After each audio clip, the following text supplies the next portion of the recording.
नमस्कार, जय हिंद, वंदे मातरम। मेरा नाम शुभम चौहान और आप देख रहे हैं हमारा चैनल गली मोहल्ला।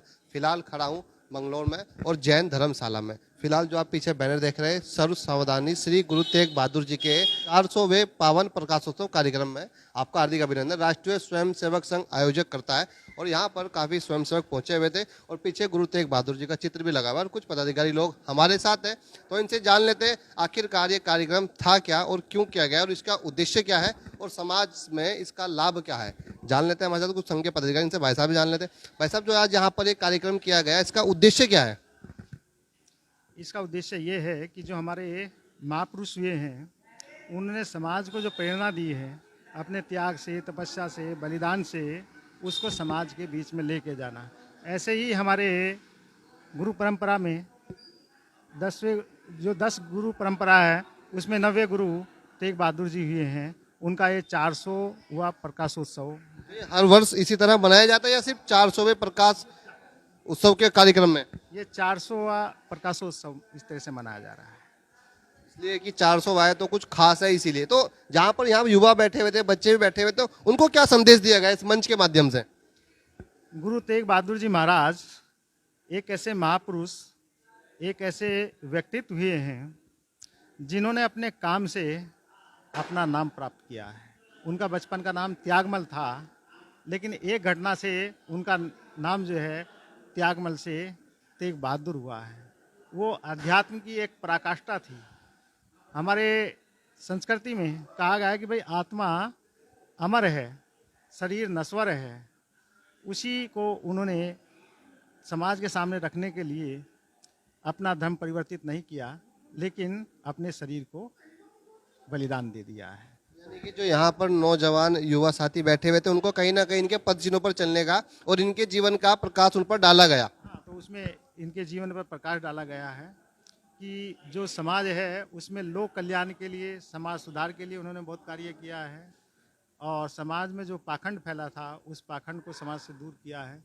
राष्ट्रीय स्वयंसेवक संघ भी सामाजिक समरसता के लिए कार्य करता है और गुरु तेग बहादुर जी के उन्हीं आदर्शों को अपनाता है।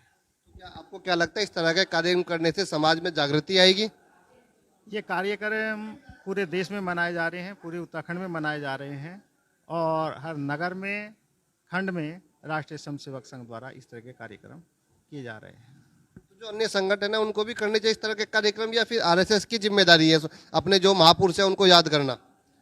हमारी जो ये भारत भूमि है, दुनिया में भारत ही एक ऐसा है जिसको भारत माता कहते हैं और ये संदेश देते हैं कि जिस तरह से हम अपनी माता का सम्मान करते हैं, उसका रक्षण करते हैं, इसी तरह से हम अपनी इस भारत भूमि का माता की तरह सम्मान करें। इस भारत भूमि को हम पुण्य भूमि कहते हैं।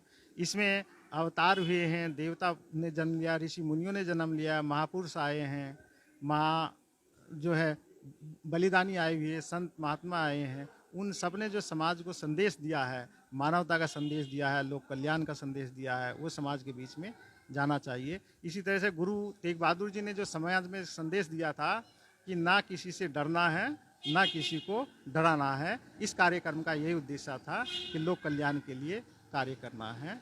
मानव हित सबसे बड़ा है। मानवता का फर्ज निभाए। जो यहाँ पर नौजवान युवा पीढ़ी देश का भविष्य बैठा हुआ है। भाई साहब जान लेते हैं, वकील साहब भी बैठे। वकील साहब, जो आप कार्यक्रम में है तो आपको कैसा लगा कार्यक्रम में आकर और क्या विचार रहे यहाँ पर? कार्यक्रम आज हमारे इस गुरु तेग बहादुर जी का जो 400वां प्रकाश उत्सव हम मना रहे हैं, हमारे मुख्य वक्ता श्रीमान सहदेव जी ने, भाई साहब ने बहुत अच्छा इस पे एक बौद्धिक दिया है। भाई साहब, बौद्धिक में क्या कहा उन्होंने? क्या जो यहाँ पर बैठे हुए थे स्वयंसेवक, वो क्या सीख ले सकते हैं इनके बौद्धिक से? भाई साहब ने यही बताया है कि हमें एक साथ मिलजुल कर रहना चाहिए, सामाजिक स्तर की बात करनी चाहिए, धार्मिक बात करनी चाहिए, देश के प्रति हमारा झुकाव होना चाहिए, सत्य की ओर होना चाहिए। जैसे श्री गुरु तेग बहादुर जी ने सत्य के लिए, अपने धर्म के लिए, अपने प्राणों की, अपने पूरे परिवार को, सभी की प्राण दे दिए। इसी का भाई साहब ने आज अपने वक्तव्य में उद्बोधन किया है। चलिए, उन्होंने बताया कि कहीं ना कहीं जो आज के जो इस कार्यक्रम के मुख्य वक्ता रहे थे सहदेव जी, उन्होंने मंच के माध्यम से बताया जो स्वयंसेवक बैठे उनको कहा कि गुरु तेग बहादुर के पद चिन्हों पर चलना चाहिए और सत्य की हमेशा जीत होती है, और कहा कि उन्होंने अपना धर्म नहीं छोड़ा, उन्होंने अपने प्राण देने उचित समझे। इन भाई साहब भी जान लेते, भाई साहब आप भी इस कार्यक्रम में उपस्थित रहे, तो आपको कैसा लगा, क्या माहौल रहा जो स्वयंसेवक यहाँ पर बैठे हुए, तो क्या आपको लगता है कि वो अपने जीवन में ऐसे क्या बातें उतारे, इस कार्यक्रम से लेकर क्या जाए?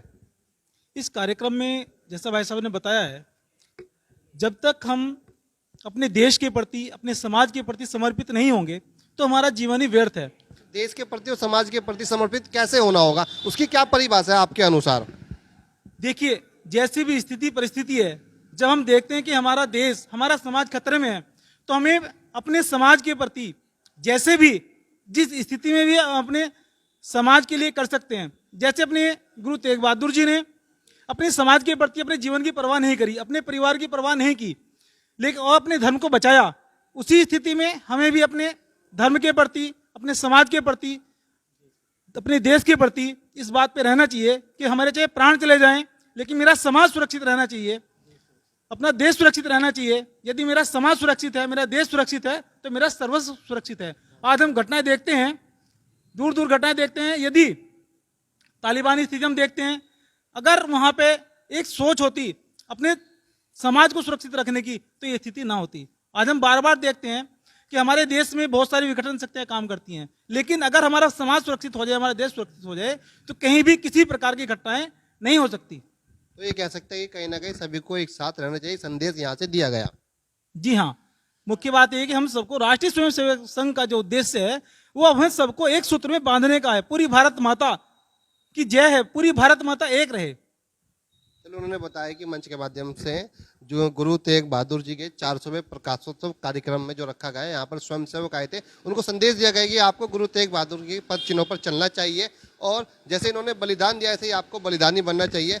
कभी भी आपकी आवश्यकता पड़े देश के लिए, समाज के लिए, तो आपको अपने प्राण का त्याग देने के लिए किंतु भी सोचना नहीं चाहिए। इस तरह के विचार यहाँ के वक्ताओं ने रखे और स्वयंसेवक यहाँ पर बैठे हुए थे, और कार्यक्रम जो भी था, इस तरह के कार्यक्रम चलते रहते हैं और हमारी भी लगातार नजरें बनी रहती है कि इस तरह के कार्यक्रम जो हम आपको दिखाते रहे, समाज में एक जागृति आए हमारे माध्यम से। अगर आपको हमारी वीडियो अच्छी लगी हो तो कृपया करके शेयर कर दीजिए और हमारे चैनल को कीजिए सब्सक्राइब। तब तक के लिए आपको जय हिंद, वंदे मातरम।